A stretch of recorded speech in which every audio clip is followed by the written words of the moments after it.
Good afternoon, everyone. Before we start our presentation, let us introduce ourselves. I'm Nadeshko. I'm Keita. I'm Jamila. And I'm Berijang. Well, our presentation is entitled Experiential Learning, a Key Towards Understanding Diversity. Nowadays, experiential learning is evident in different universities in almost all parts of the world, and we are no exception. But before anything else, let us define experiential learning. Experiential learning is when a student effectively processes knowledge, skills, or attitudes in a learning situation characterized by a high level of active involvement. The experiential learning uses the concept of community of inquiry. This concept comprises three dimensions. Social presence means to deepen friendship. Cognitive presence means to deepen knowledge by using ICT functions.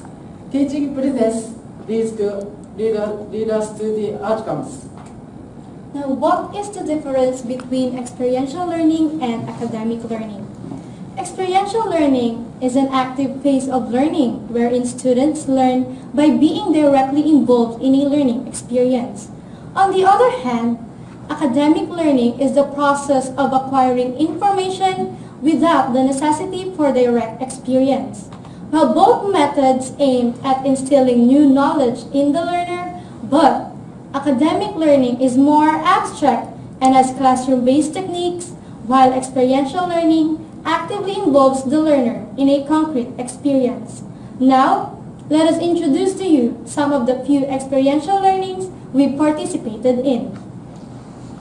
We attended the International Conference for Media in Education in 2014.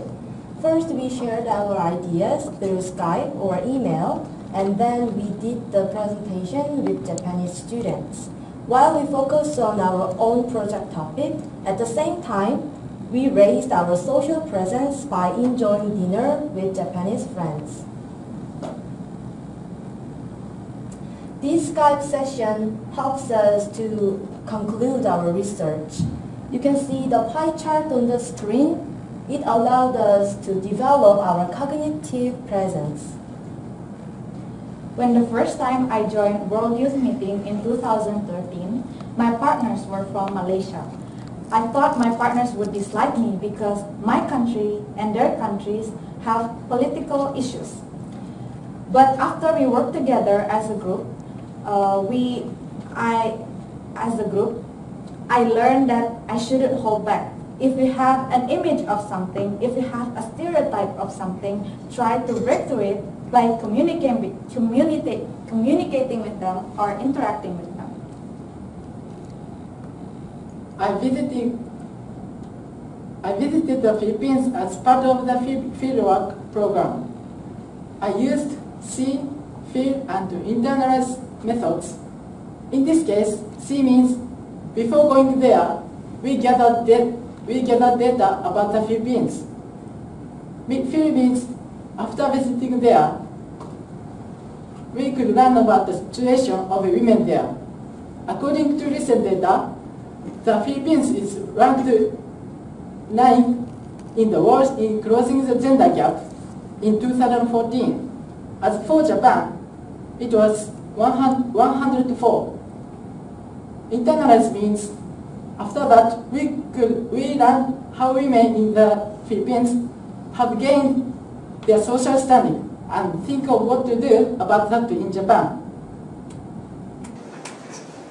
The word buddy means friends, and every semester, Chonnam National University chooses Korean students who can speak English well.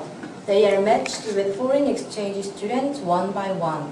They learn about Korean traditional culture, and also they share the living information in Korea, such as how to use chopsticks. Therefore, all the buddies can experience things from culture to academics in this program. In University of Southeastern Philippines, we have done our research individually and by group.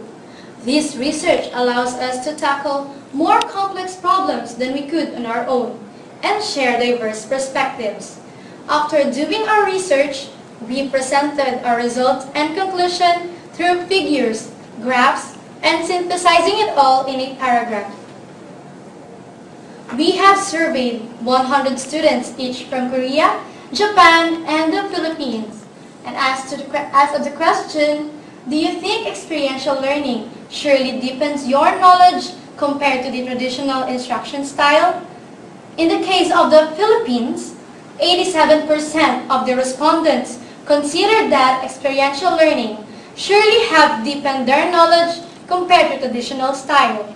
And in the case of Korea, even though Korean students didn't do experiential learning much, but as you can see, 79% of them agreed that experiential learning surely helps to deepen their knowledge. In the case of Japan, 90% of the students think experiential learning helped them to deepen their knowledge. Experiential learning plays a major role in developing global competencies in students, making them more valuable to the organizations that utilize their service.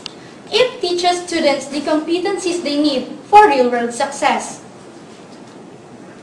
For our conclusion, we have 3 points. The first one is open the door, take part in the experiential learning. It surely allows us vivid and impressive experience and knowledge. To make relations, we need to see, feel, and internalize.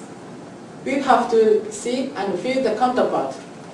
Finally, we could come to be a person who nourishes international friendships through daily lives.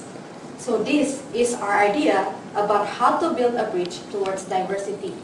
By interacting with people from inside or even outside of your country, we can create a bridge, not only from person to person, but country to country. Don't be afraid to take part in experiential learning or international collaborative events.